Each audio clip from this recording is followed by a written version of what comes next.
Hello everyone, good morning. Today is 9th of February. My name is Sahil and welcome to the newspaper analysis. So friends, in the today's video, we are going to take up the entire analysis of the Hindu newspaper as well as also we're going to see the good articles from the Indian Express explained section. Now, first of all, let's try to see that which articles are relevant into the today's newspaper so that you can understand that which articles are to be read and which articles are not to be read. So first of all, we will be taking the Indian Express explained section. The first article here is talking about the India-China relationship. Now, the China-Russia relationship. Now we see that how this particular new axis is evolving. Few days back we have seen the China-Pakistan axis. Now we will see the China-Russia relationship. It is because into the aftermath of recent joint statement that has been released. We'll see this particular article. After that, guys, moving on to the Hindu newspaper. In the Hindu newspaper, this is first of all the text and the context section that we are going to see. In the text and context section, there are some very good articles usually which comes. Now the first article is about the governor's role in approving a bill. So with respect to the polity, it is a good article, fine. Then after that, renewing the India-Lanka relations after a period of strain. So recently we have extended a 500 million line of credit to the Sri Lanka. So into that after context, we'll see this particular article. Then after that, guys, the second page of the talk text and the context. Now this particular article is from the archives section. Archive section means that this article is a old article. So the article that has been published here, it is from 2017. Now guys, here two types of articles we find. Sometimes the articles are talking about concept and sometimes the articles are talking about incident.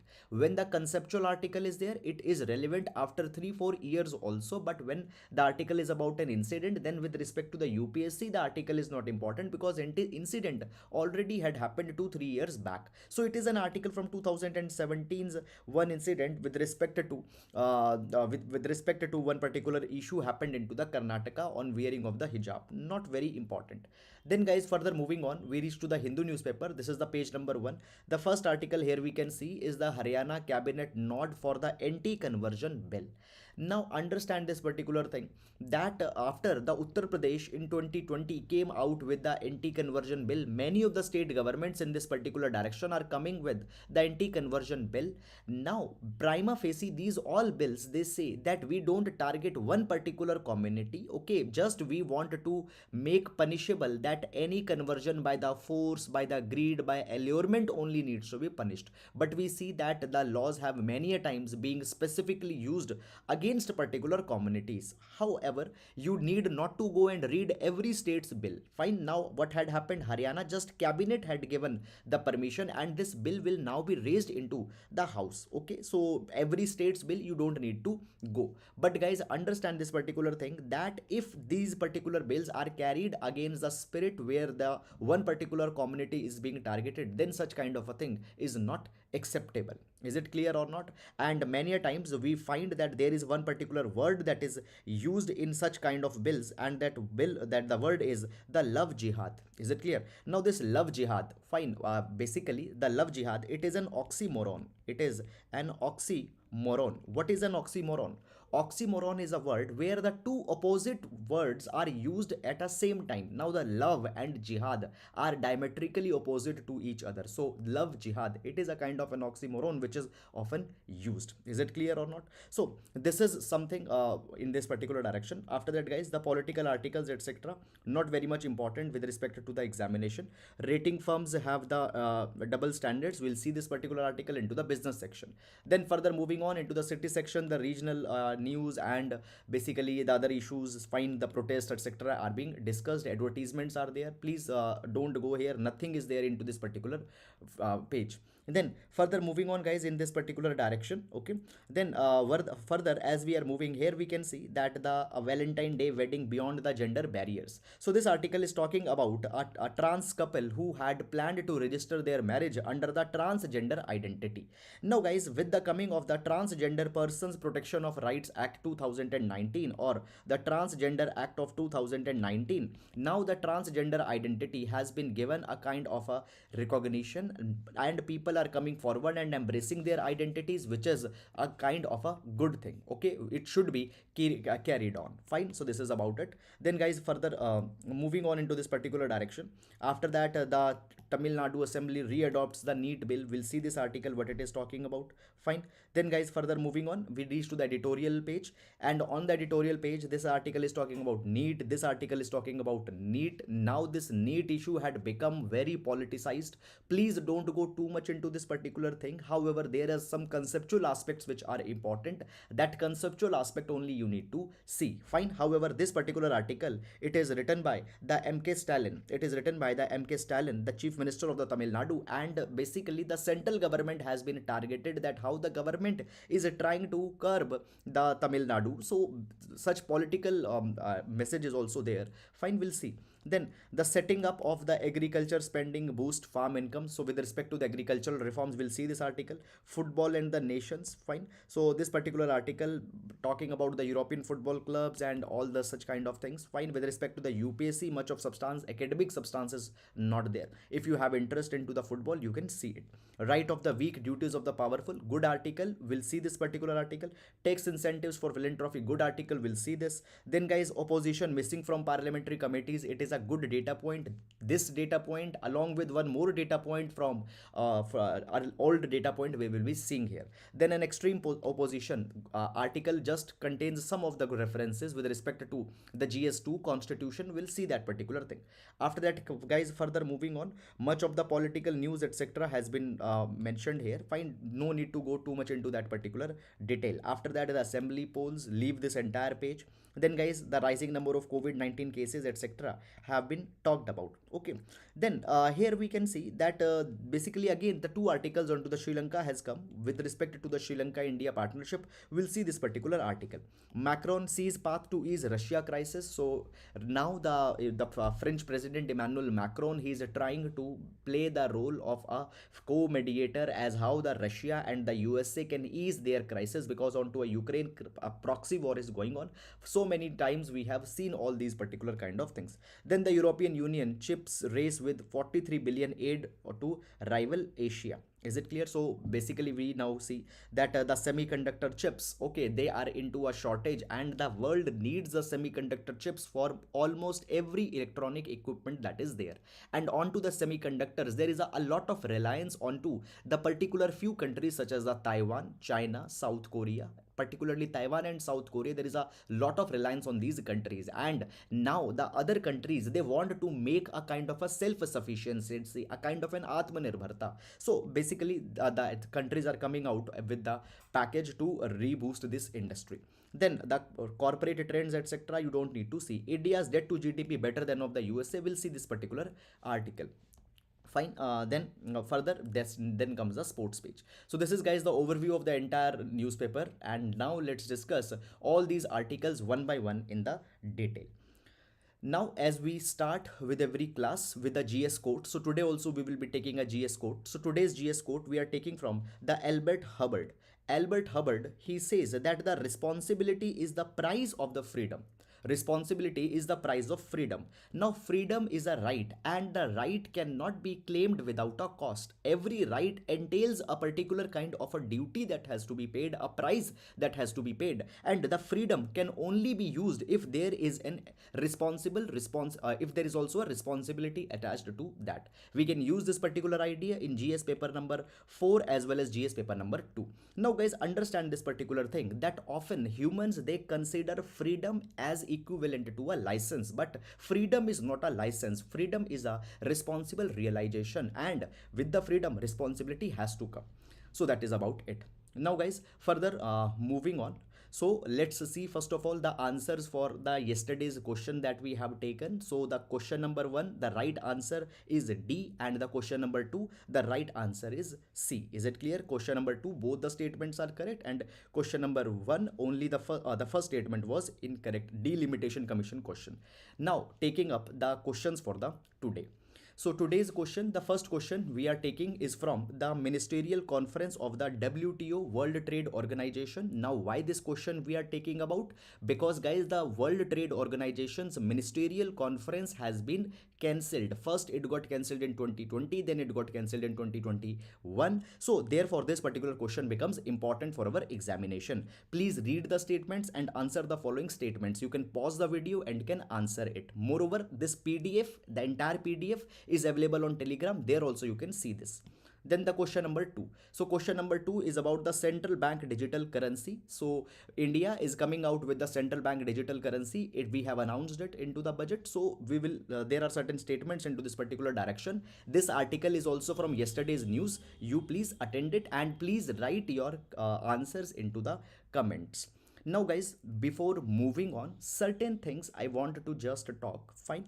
Two things are there. First of all, I appreciate every one of you who are answering the MCQs, who are posting their answers. The reason number one, that it will help you in consolidating your knowledge, in consolidating your information. Clear? As every day we are taking the questions from current affairs, and you have seen from past few years current affairs questions are coming large into the PT. So this is a meaningful contribution that you are paying for your studies. I appreciate and I encourage you to do that. Continue and please don't stop it. One thing. Second, I just want to express the gratitude of everyone who take your time and comment, and specifically I want to express my gratitude one of our community member, Star Nagyal. Now I want to thank him specifically because he every day takes his time and puts the timestamp. So for every one of you, it is easy to scroll through the articles. So I want to thank Star Nagyal.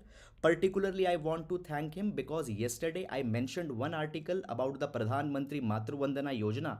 I just gave a reference that few days back I have taken a critical evaluation of this particular scheme because 5 years had happened.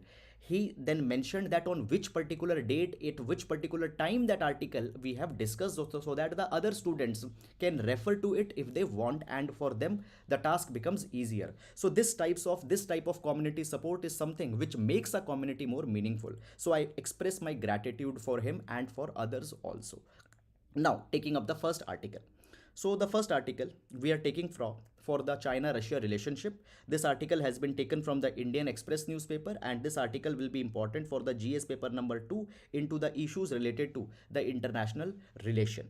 Now guys, first of all, before going into this particular article, let's see the background, because the background is very much important. Now see what has happened. The entire world is actually divided in two of the camps again. There is one, the Western camp, which is being led by the USA. Okay, and the USA through the NATO, North Atlantic Treaty Organization, wants to intimidate another camp, that is the China and Russia. Now guys, basically the China is becoming a contender for the superpower status, and because of this particular thing the USA has been intimidated. And guys, because the USA is also right now not happy with the Russia, is it clear? So what had happened, the Russia and the China, they both are coming together. Russia and China are coming together because both of them can provide a counterweight to the USA. Now guys, as both of these countries have come together, what had happened, the last week the Russia and the China had also issued a joint statement. They had also issued a joint statement where they had accused the USA that the USA is trying to destabilize the regional peace into the Asia. They have said that the USA through the NATO is actually targeting the countries such as the Russia. Okay, and they have said that the Ukraine is unnecessarily being prepared as a kind of a proxy ground, and the instability is being created. Fine. So into this particular context, now the increased synergy is there between Russia and China. So we will see this entire relationship from the scratch. So guys, moving on into this particular direction. Now guys, as we talk about the Russia and the China relations, Russia and the China relations were not very much good during the Cold War period. Though both of the countries believed into the socialism, but due to the different ideology, due to the different viewpoints onto the socialism, there were the kind of a differences between USSR and the China at that point of a time. However, the relations between the China and the Russia or the USSR at that point of a time, they started to change in 1989. What happened in 1989? At that point of time, Mikhail Gorbachev visited the China, and at that point of a time, the Tiananmen Square crisis was also going on. Tiananmen Square crisis was when some students were basically there was a kind of a violence erupted into the Tiananmen Square into the China, where some students got killed. So this was the time when this crisis was going on, and the Mikhail Gorbachev of Russia visited the China. At that point of a time, he did not said anything about this particular protest that is going on, and at that point of a time, Mikhail Gorbachev of the Russia and the Deng Xiaoping, they declared a mutual respect for the sovereignty, territorial integrity, mutual non-aggression, non-interference into the each other's matters, a kind of a kind of a cooperation and convergences agreement was signed at this particular point of time, and from there the relations started to improve between the China and the Russia. During this particular time, guys, the Russia also endorsed the China's one China principle. Now what is this one China principle? The China always says that the Taiwan is not an independent country. Taiwan is just the part of China only. Is it clear? And one day the China will reunite the Taiwan along with it. So this is the official policy that the China believes. Russia, USSR says that okay, we also accept your one China principle. Because of this particular thing, one China position's recognition, the relation had actually improved. In 2001, the Russia and the China, they signed the Treaty of the Good Neighborliness and the Friendly Cooperation. And because of this Treaty of Good Neighborliness and Friendly Cooperation, the trade ties, the defense ties, okay, it has actually improved. After that, the trade ties and defense ties has increased, and the energy ties between the Russia and China has also increased. Now see, the China actually is a very big consumer of the energy, and Russia, particularly Russia from the Siberia, can provide a lot of gas and energy to the China. So therefore this trade, so this energy cooperation is very much important. Now guys, you might be knowing that in 2014 what happened? Russia annexed the Crimea from the Ukraine, and since that particular thing, the relation between the two countries have become very much bad, that is the Russia and the USA.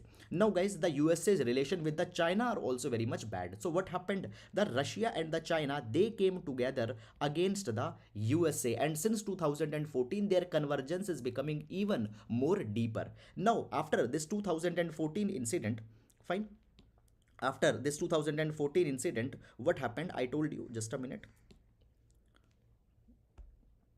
Okay.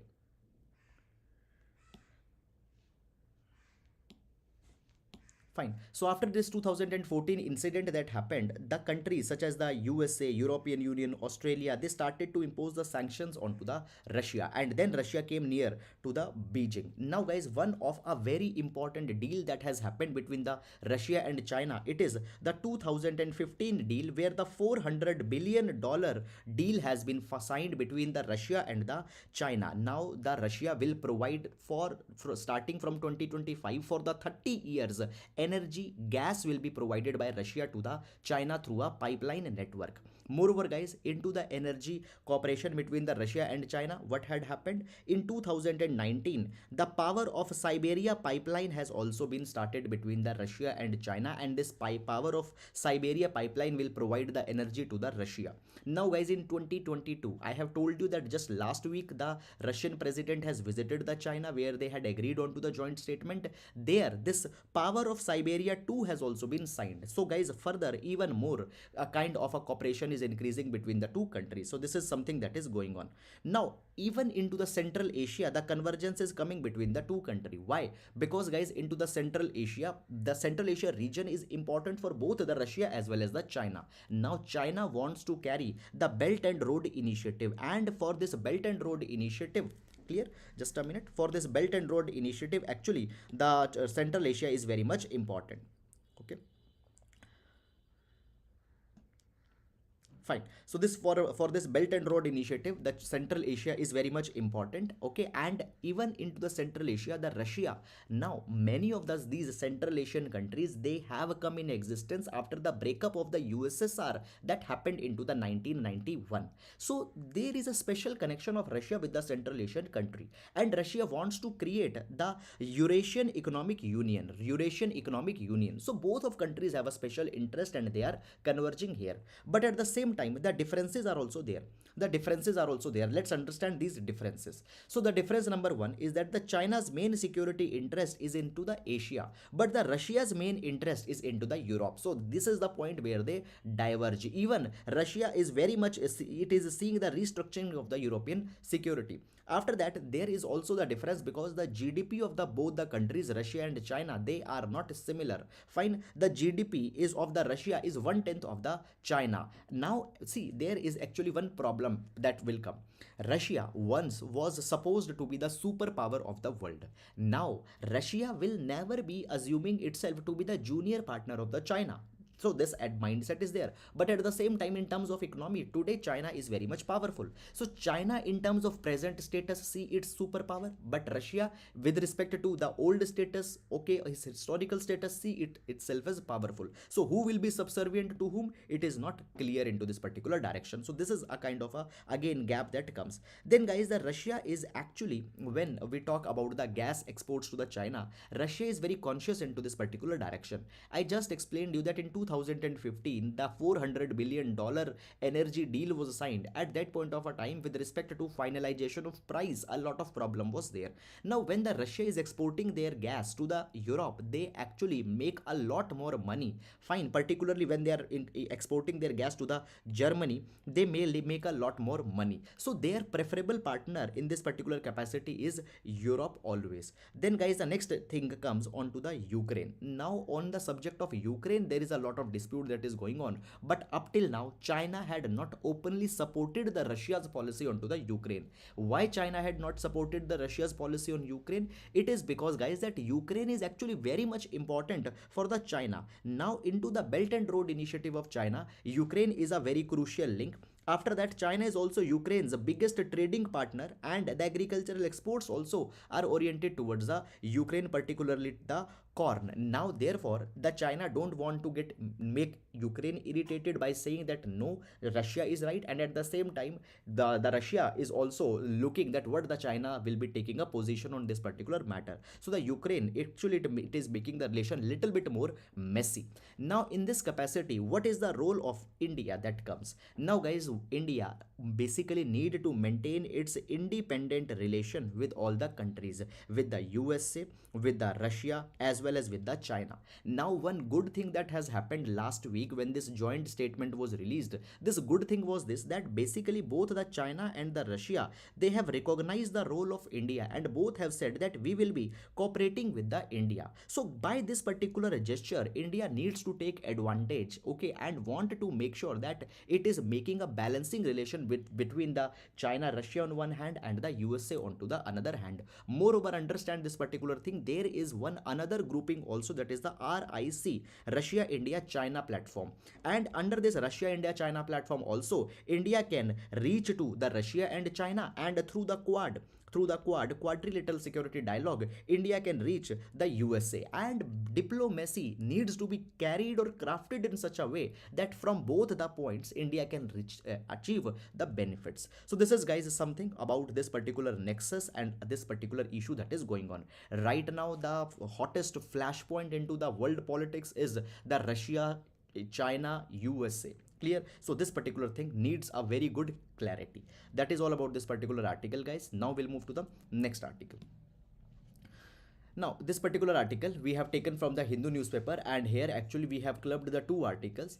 Fine, one is from the editorial section and the other is from the text and the context section, and both are talking about the NEET, governor's role, and all this controversy that is going on. Now this particular issue will be important for the GS paper number 2, constitutional issues. This issue will also be important for the federal issues, GS paper number 2. Now before going into this particular article, let's understand that what this entire controversy is going on. So guys, the controversy is for the NEET.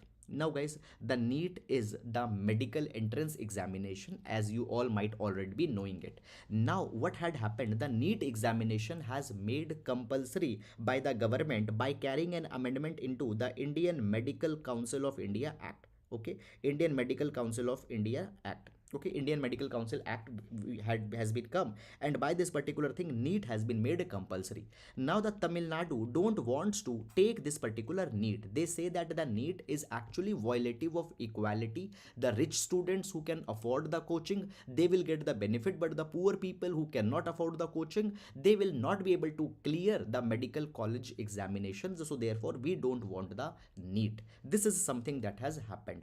Now guys, the Tamil Nadu, what they have done, they have raised a bill to say that the NEET will not be adopted into the Tamil Nadu. They have raised a bill.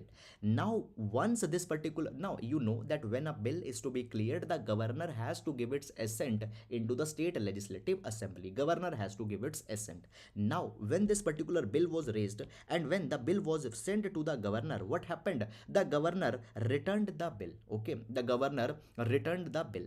Now as the constitution, if governor returns the bill, then the bill again goes to the state legislative assembly, and the state legislative assembly can again present the bill to the governor. Now if the bill is being given to the governor for the second time, then this time the governor will not return the bill.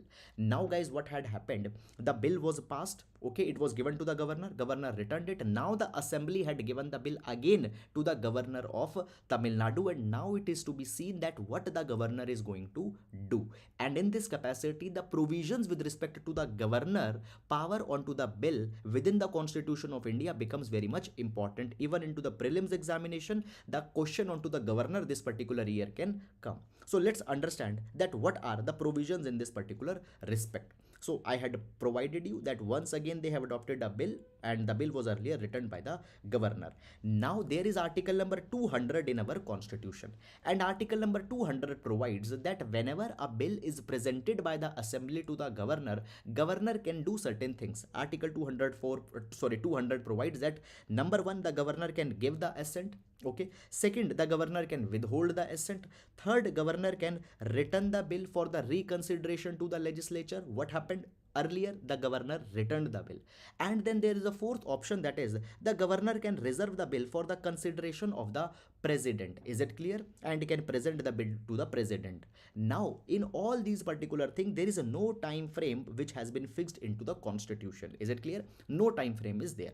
Now guys, as this particular present case is there, what will happen into this present case? Now guys, the bill which has been raised by the Tamil Nadu, this particular bill will be sent to the president for his assent. Why this particular bill will now be sent to the president? It is because of this particular fact that the bill that has been prepared by the Tamil Nadu assembly, it has been prepared on an entry into the concurrent list and on a subject that has already been covered by a central law. So when we talk about the NEET, I already told you that the NEET has been made mandatory by the, just a minute, the NEET has been made mandatory by the section 10D of the Indian Medical Council Act. Is it clear or not? Now this amendment was carried in 2016. So if you have read your polity book, you might be knowing this particular thing, that if there is a basically into the concrete list, both the state as well as the union can make a law. Both the state as well as the union can make a law. But if the state has made a law, if the state has made a law which is coming into the union law, then number one, the union law will prevail. And at the second time, guys, if the state law is to be prevailed, then the president must give the assent. Then the president must give the assent. Basic thing, fine, you might have read in your polity. So therefore, what had happened already, the central government had made this Indian Medical Council Act, and into this the NEET has been made mandatory. So if now the Tamil Nadu wants to remove it, then the president has to give his assent into this particular bill. Now guys, what will happen when the bill will be presented to the president by the governor? Now article number 201 deals with this particular thing. Article 201 deals with this particular thing. Article 201 says that when the bill is reserved by a governor for the consideration of a president, president can either declare the assent to the bill, the president can give the assent, or president can withhold the assent. Fine.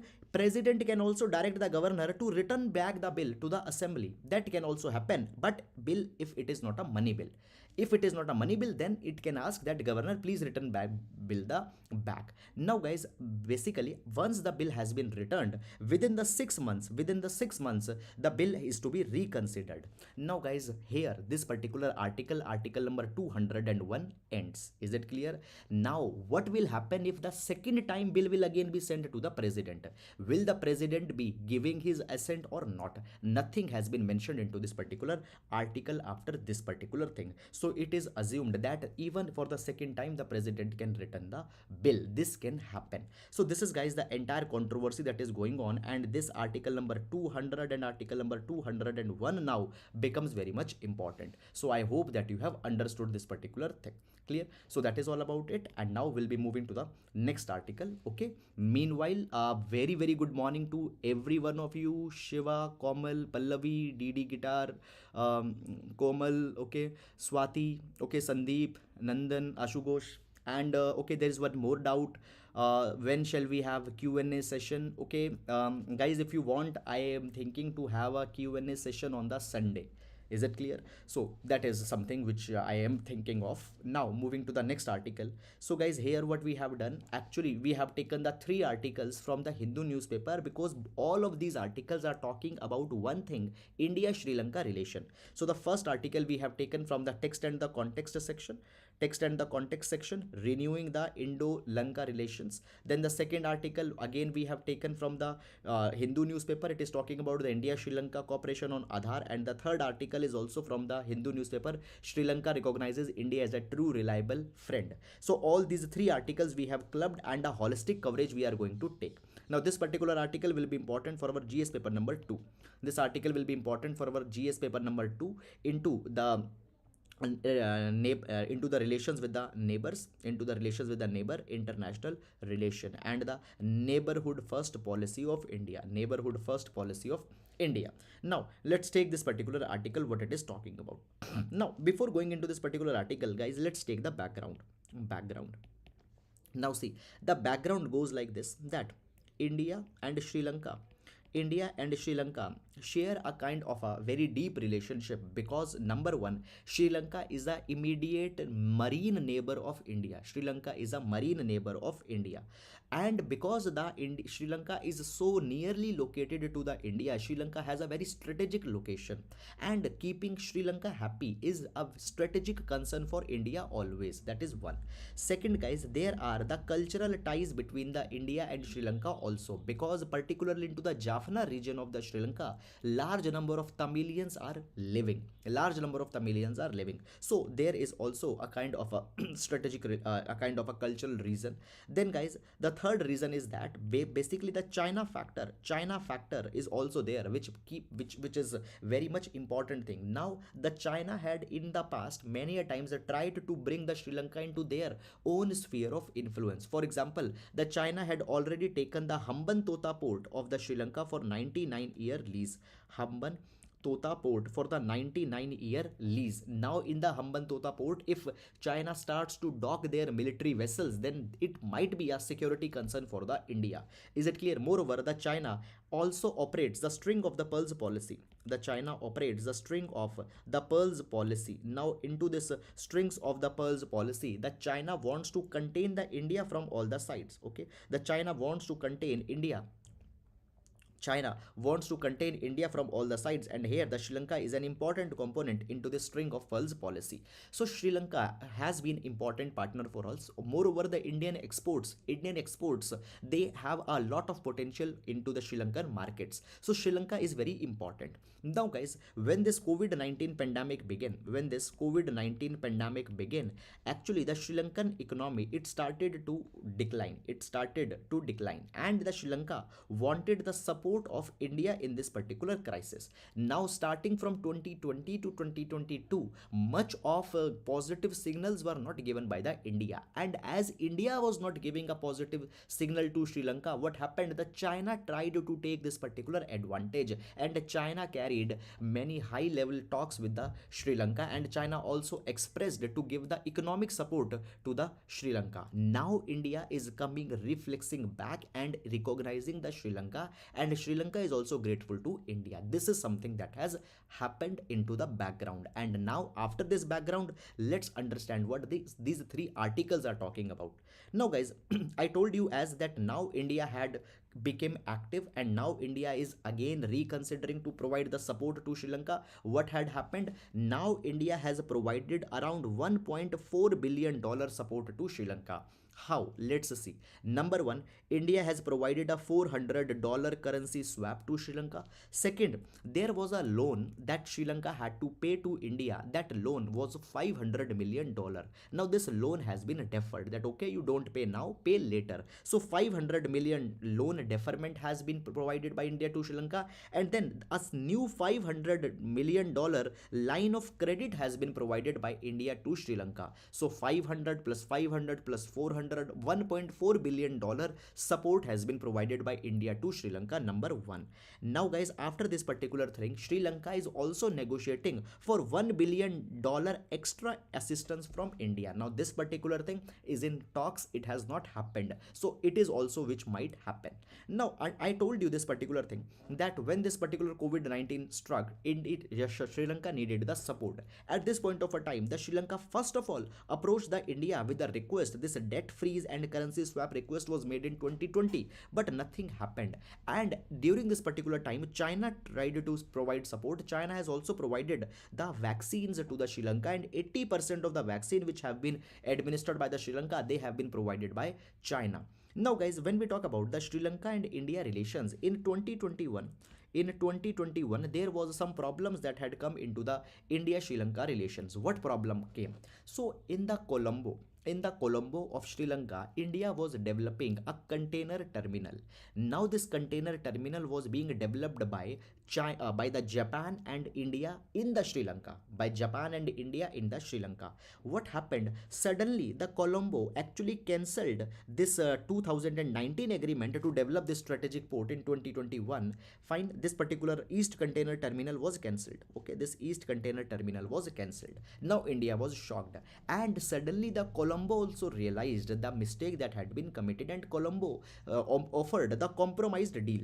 Colombo offered the compromised deal. What was this compromised deal? It was said that okay, East Container Terminal has been cancelled. Now in return, we will give you the West Container Terminal. This terminal you can develop. And Sri Lanka said that okay, this terminal we will be giving to you. So this compromise deal happened. India said that okay, we will take this West Container Terminal, but apart from this, we also need to take the opportunity to develop the World War II era oil tanks. Okay, so guys, if you remember this article also we have covered already in our newspaper. So oil tanks, World War II oil tanks were there, fine, which are there into the Sri Lanka, which were developed by the Britishers. Clear? Now the India wanted to develop them. Okay, they are into the Trincomalee region of Sri Lanka. They are into the Trincomalee region of the Sri Lanka. So this also India wanted to develop, and India said that okay, along with the West Container Terminal, you also give us to develop these oil tanks of the Trincomalee, because they have a very important strategic significance for India. Now guys, what happened? Sri Lanka just in 2022, few days back, what had said? They had said that okay, this Trincomalee oil tank farm deal also we are ready to sign. We can jointly develop it. Some of them can be maintained solely by India also. So this is again a kind of a new milestone that happened. And after this West Container Terminal was given, this Trincomalee was given, now India had provided that okay, we will provide you the support, and 500 million line of credit that I told, it has been given. Now guys, further the Sri Lanka and India are also cooperating on another thing, that is the Unitary Digital Identity Framework. Now what is this Unitary Digital Identity Framework? So guys, on to the lines of the Aadhaar card initiative that is there in India, the Sri Lanka also wants to develop the biometric identity cards for their own citizens. So as we have successfully rolled out the Aadhaar Aadhaar card, we will help the Sri Lanka to implement their unitary digital identity framework. Is it clear? So this is a personal identification verification. There will be the personal identification verification devices that will be given to the Sri Lanka. Okay, technology will be provided to the Sri Lanka by the India. So this is one more cooperation that is coming. Now guys, as the cooperations are there, but there are certain irritants also between the two countries, and into these particular irritants, the biggest irritant already I have told you. Is it clear? If you know, just pause the video immediately and try to comment what it was. If no, then the biggest irritant right now is the fisherman's conflict. I have used just 2-3 days back provided you that the fishermen of the Sri Lanka as well as India, they have a particular conflict. Is it clear? If you guys see the map of India and Sri Lanka, we find this particular thing that the Pak Bay is a region. Okay, now when the Tamil Nadu fishermen are going into the water and Sri Lankan fishermen are going into the water, the region is very much narrow here and often they conflict with each other. Moreover, the Indian fishermen, they are using the bottom trawling. What is this bottom trawling? Bottom trawling is something like this, that there is a ship. Into the ship they will throw a net into the water. Now this particular net will be attached with the weights, and this particular net will drag whatever is there into the water, small fishes, big fishes, plants, whatever they are there. This big net will drag every such kind of thing. Now Indian fishermen, they have big vessels, they have big fish. Okay, they are comparatively well off than the Sri Lankan fishermen, and this bottom trawling is carried by the Indian fishermen. Tamil Nadu, the fishermen of the Sri Lanka don't want this bottom trawling. They say that the ecological destruction happens and much of the fishes are only caught by the Indian fishermen by this bottom trawling. And recently a clash happened also.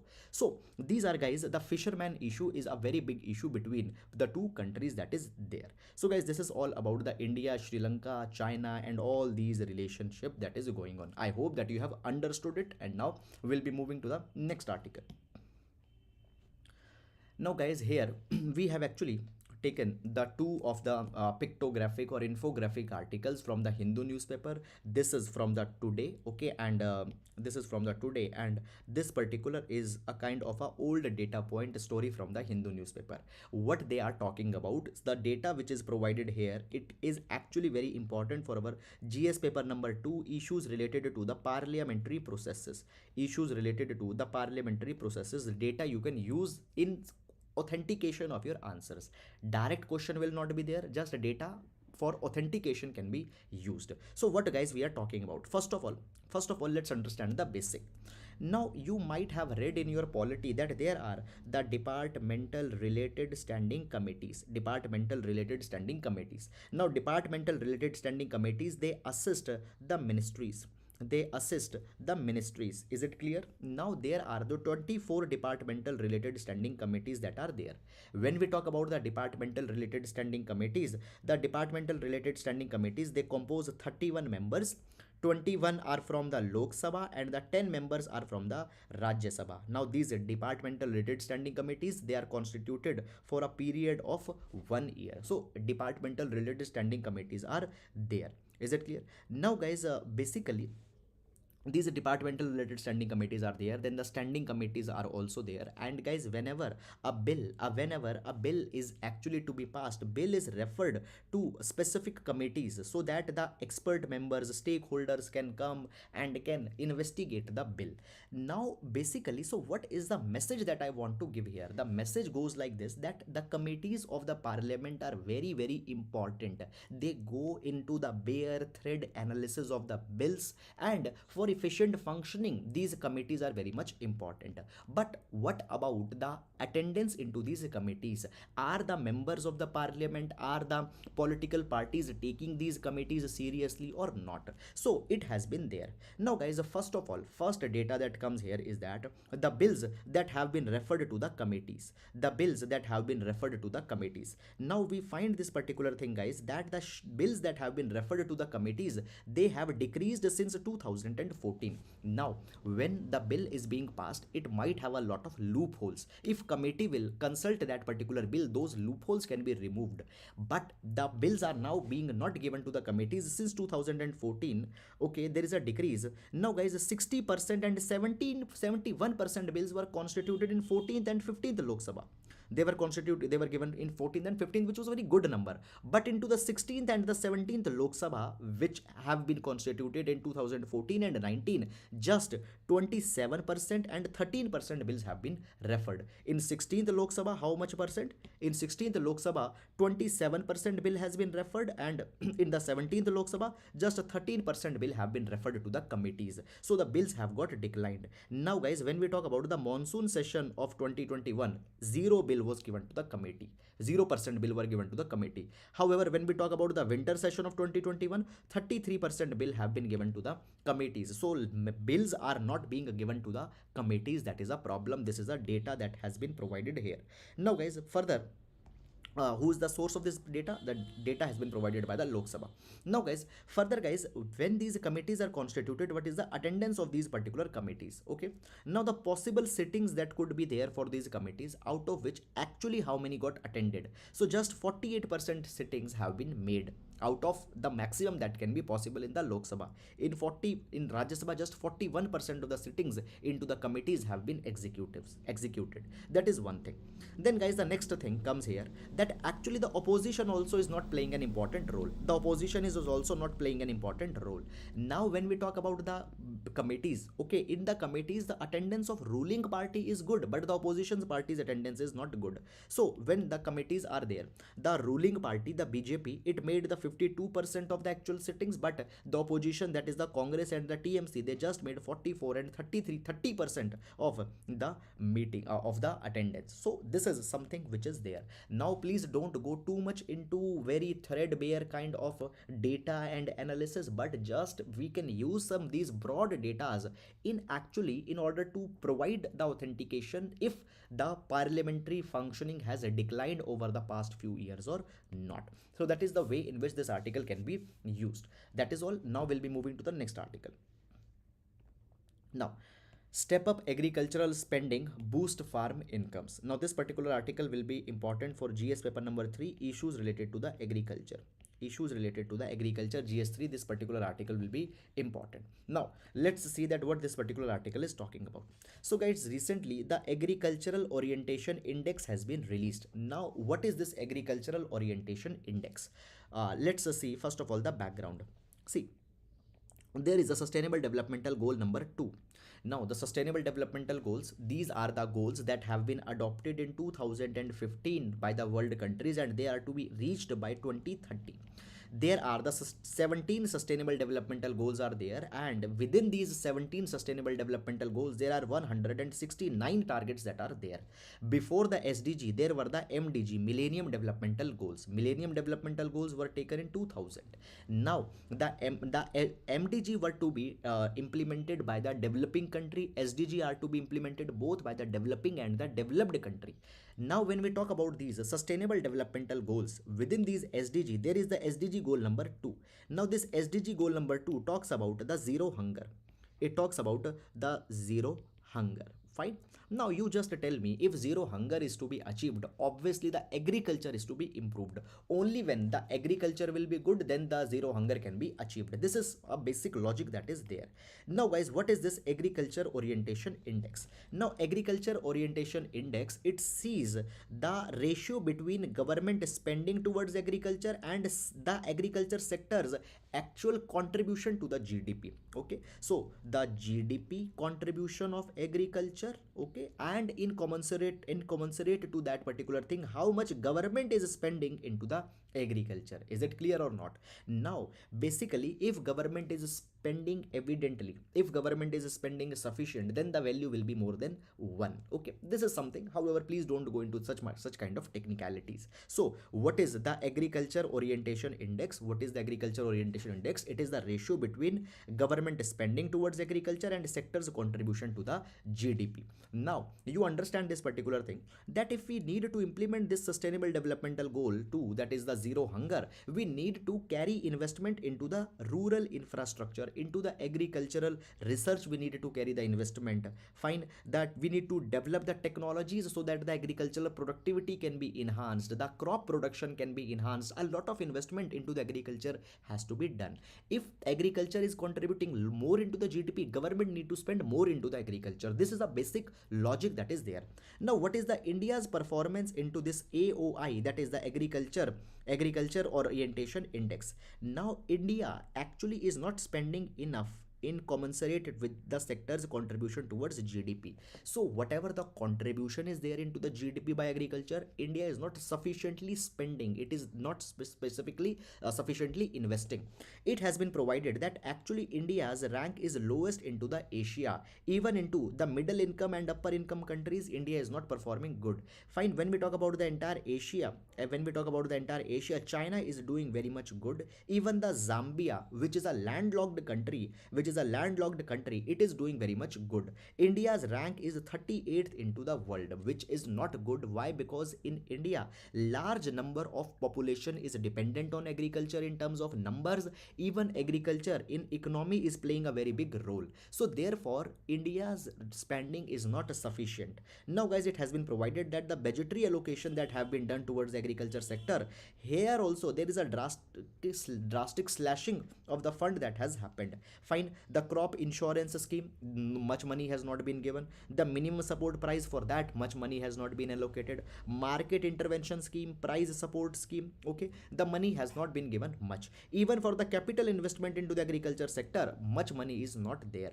Actually the capital investment, the infrastructural creation into the agriculture is much more that is needed. Now guys, it has been provided that the allocation for rural development has been reduced from 5.23% of budget to actually had reduced to 5.23 from 5.59%. Is it clear? Now the allocation of funds towards certain schemes such as the Pradhan Mantri Kisan Samman Nidhi is there, Pradhan Mantri Kisan Mandan Yojana is there. Now these schemes are there in which we provide directly the income support to the farmer. We are providing the money to the farmer, but these schemes are not very much good. Why?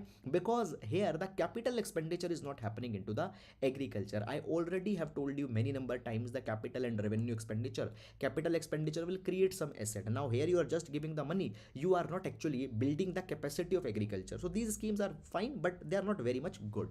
Now what is needed by the government? Government needs to intensify the spending into the agriculture. Government needs to spend in irrigation facility, urban infrastructure, warehousing facility. Fine, national highways are needed to be developed. Connectivity of the villages through the roads is needed to be carried. So this is something that is to be carried immediately into the agriculture sector in India.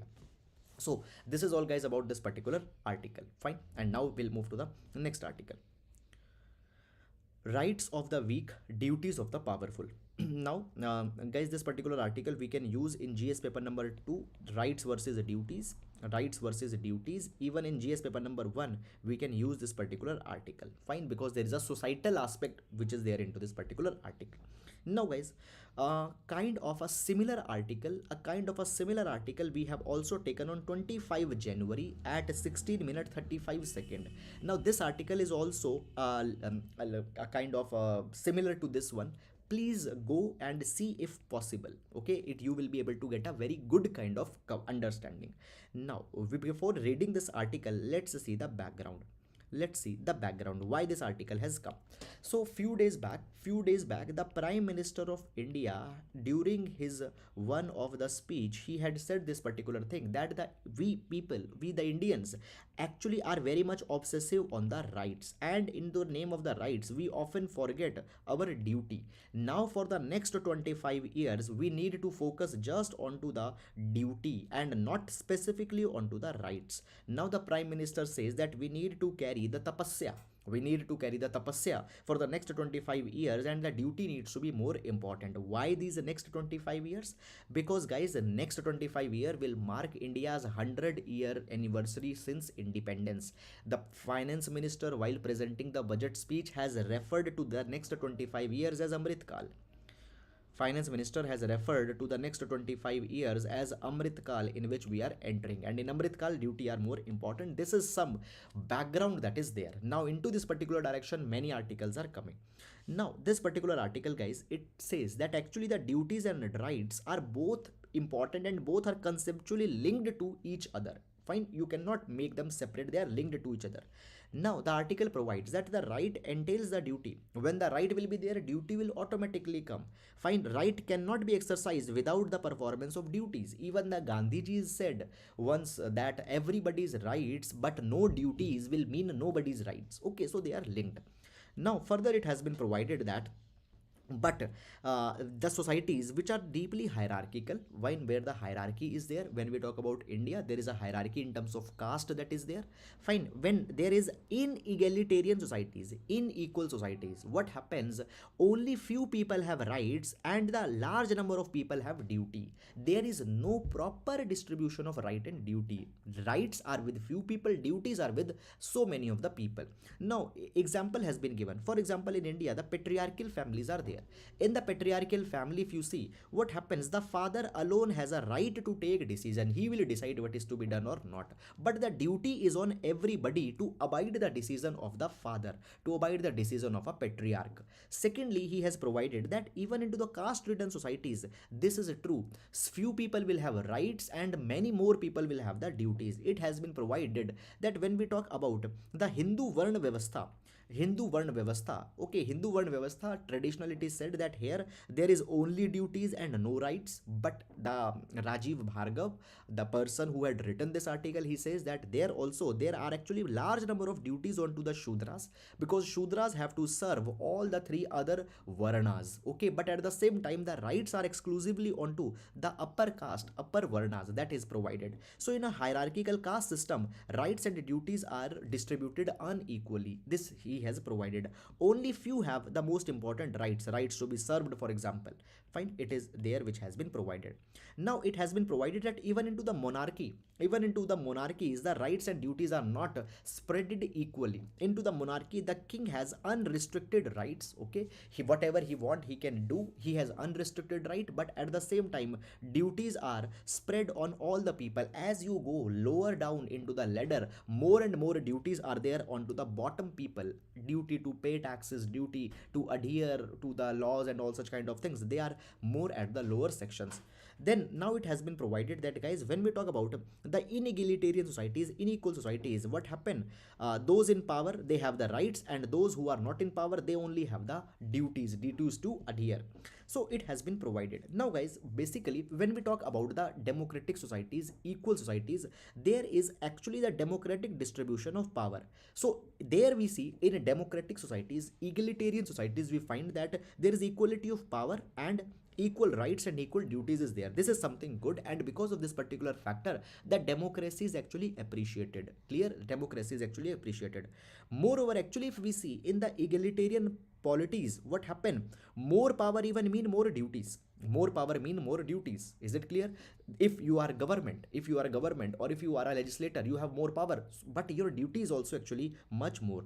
The powerless people, they have the rights into a democratic egalitarian society. Okay, the powerless also have the rights, and the powerful have more duties. This is something that is there. For example, the duty of the state, fine, because they have power, they have duty to remove the poverty, to remove the disease, to remove the unemployment. Clear? And whenever it basically there is any shift to move away from rights to duties of the people. Clear? Whenever there is a shift of moving away from the rights of the people towards the duties, many a times it is seen that it undermines it undermines the democracy. It creates a suspicion that the democracy is being undermined through the back door. Why? Because in a democracy, powerless person will also have rights. He might not able to specifically do duty, but now what you are doing, forget your rights, just do your duty. So it is actually a kind of we think that it is a mechanism by which we are reaching back to the inegalitarian societies, monarchy, etc. This is a message that has been given in this particular article. So it has been provided that we all have a duty to build a tolerant society. Everybody has it. We need to be vigilant against potential wrongs of our elected rulers. These duties are there, and these duties are not antagonistic to rights. Is it clear? Now the rights are moral, okay, all these particular things have been provided. Constitution, it provides our composite culture. Constitution imposes a large number of duties in on us. The article number 51A, it imposes a large number of duties, but at the same time the rights, they are also to be enjoyed. There is no obligation or enjoy of rights. So this is something which has been the narrative of the writer onto the rights versus duty debate that is right now going on. I already told you, if you want a more understanding, the 25 January newspaper, 16 minutes 35 seconds, this also you can refer to. So that is all about this particular article. Now we'll move to the next article. Now, tax incentives for philanthropy. Tax incentives for philanthropy. So basically this article, guys, it is talking about the one particular debate. Just a minute, I will tell you some of a background first, and then we will be going into this particular article.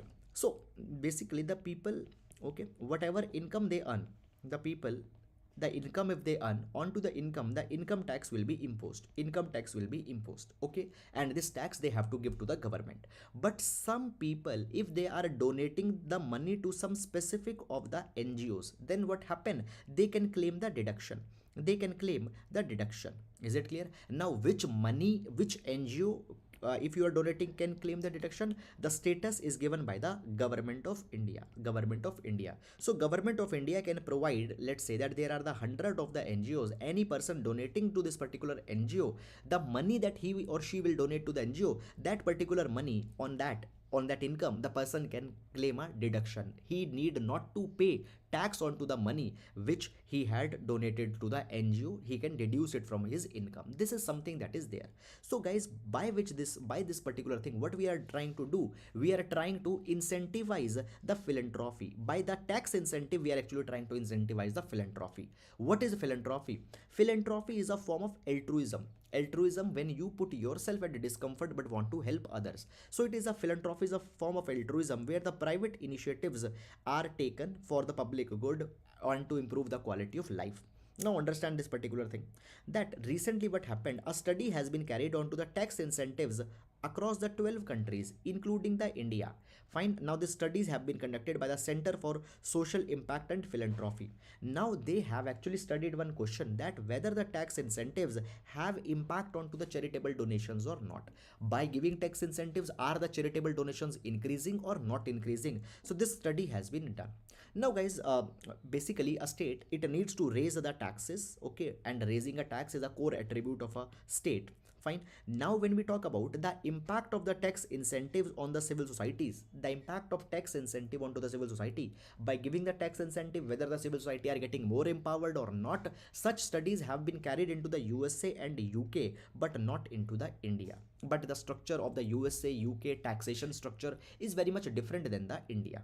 Now guys, basically the recent study that has been carried by the Center for Social Impact and Philanthropy, now here it has been provided that in India, fine, the financial flows are coming through the tax incentives, okay. Now these are actually not the mainstay of the civil society. Now what this statement means, this statement simply means only one thing: we provide to the citizens, okay, or you just can see that we provide to the citizens incentive, that if you will donate to the NGO, you can claim a deduction in your income and therefore your income tax will be reduced.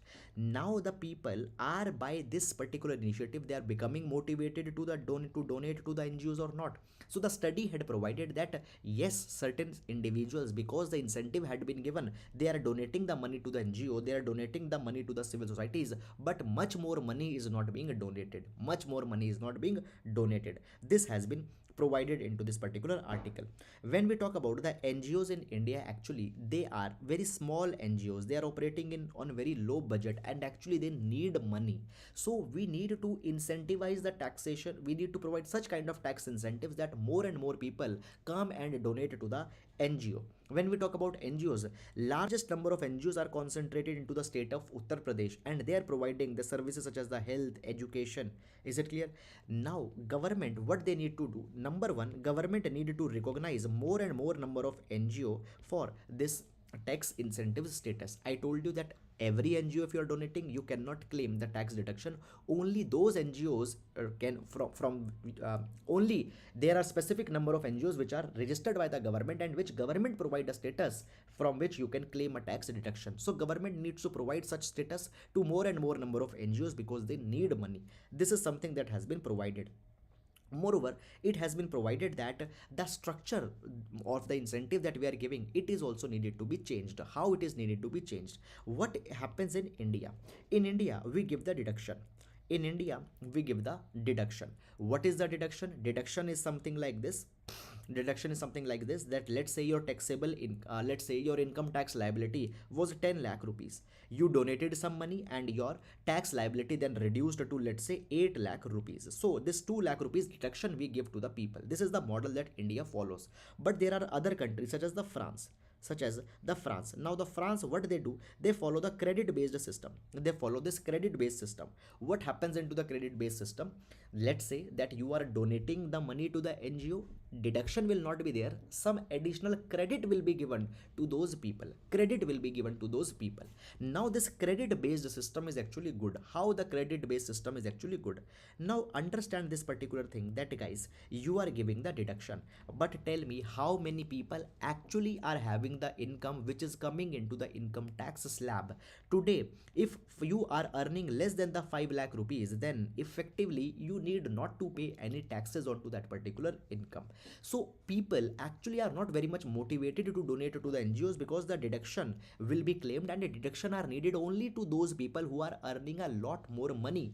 Particularly the top few percent of the people are earning the money which is breaching the income tax slab. So rather than this deduction based model, we need to go on to this credit based model which is given by the France. This is something which is provided. When we talk about the taxes, fine, they can be a very important stay of the NGO's income. Okay, we need to promote it. NGOs have been a very important strategic sector into the India's developmental story. Okay, this is something which has been provided here. So guys, in our GS paper number 2, the role of NGO, role of civil societies is directly given. So there we can use this understanding. That is all about this particular article. And now moving to the next article. Extreme proposition. Now this article can be important for our GS paper number 2, issues related to the constitution. Now what has happened and what this particular article is all about, guys? See, first of all, what had happened, the Telangana chief minister had raised a kind of a heated debate, and he said that the entire constitution is needed to be changed. We need to rewrite the constitution of India.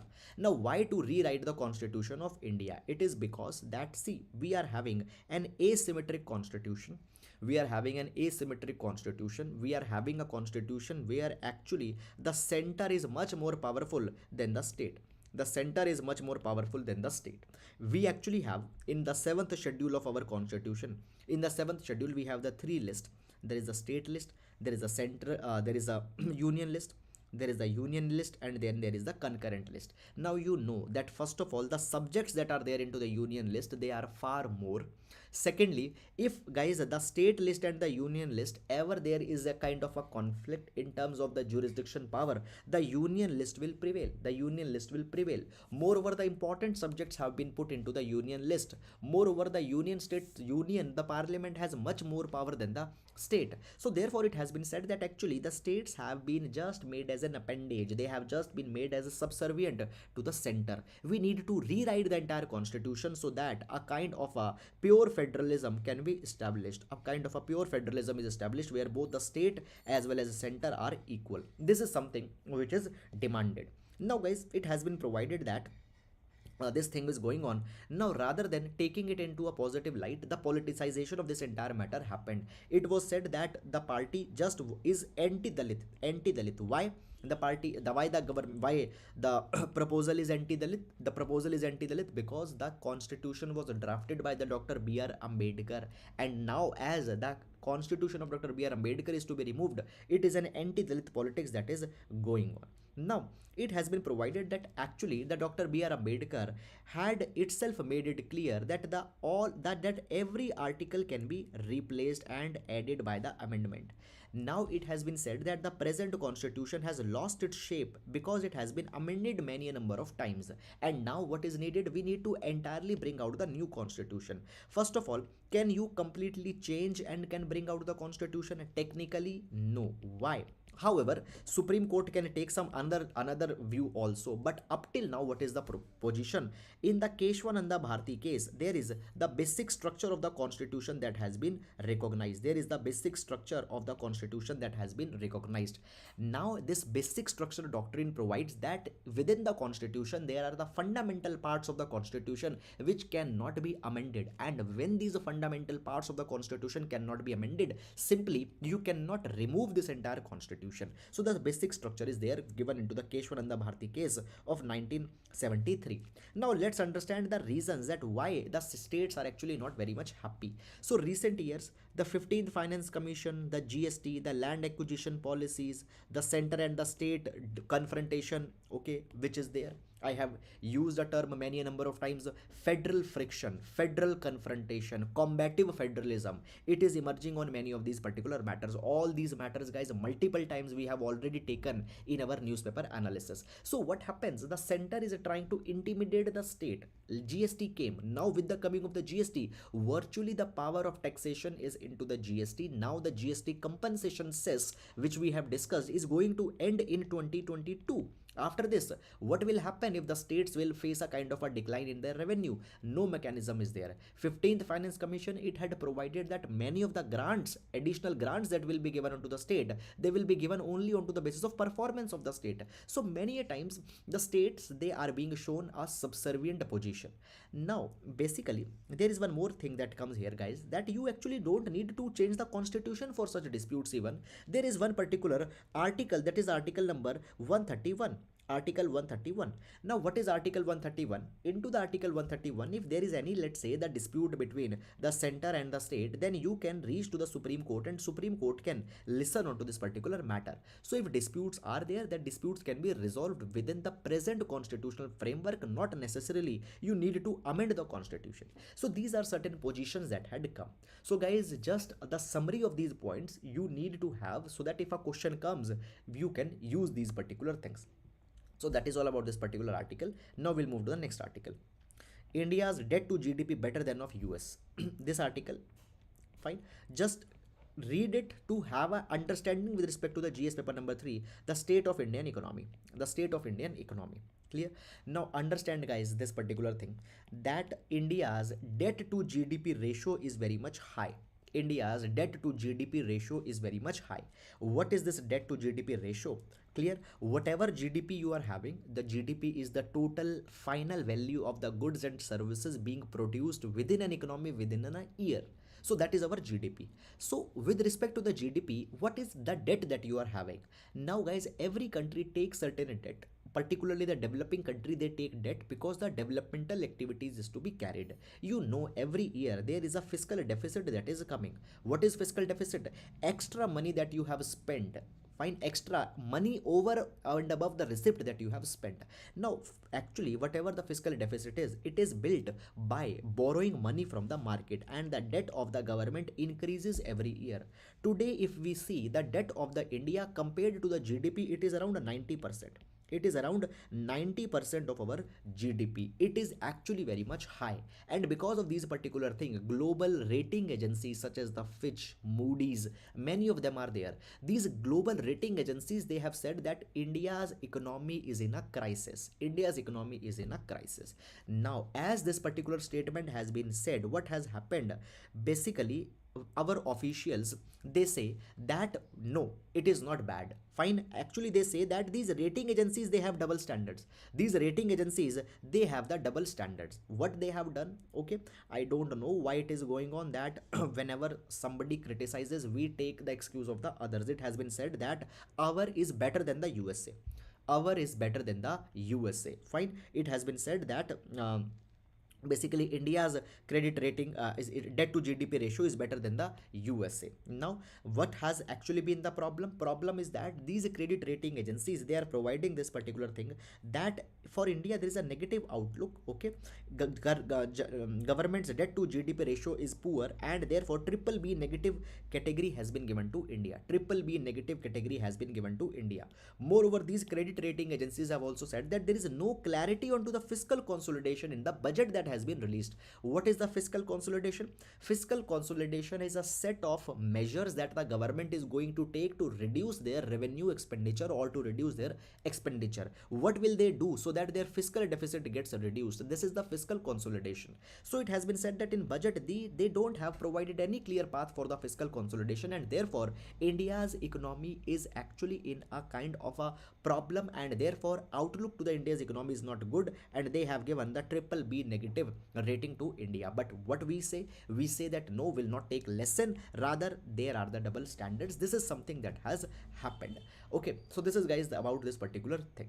I hope that you have understood it. So with this we come to an end to the today's newspaper analysis. Guys, I hope that you understood this particular thing.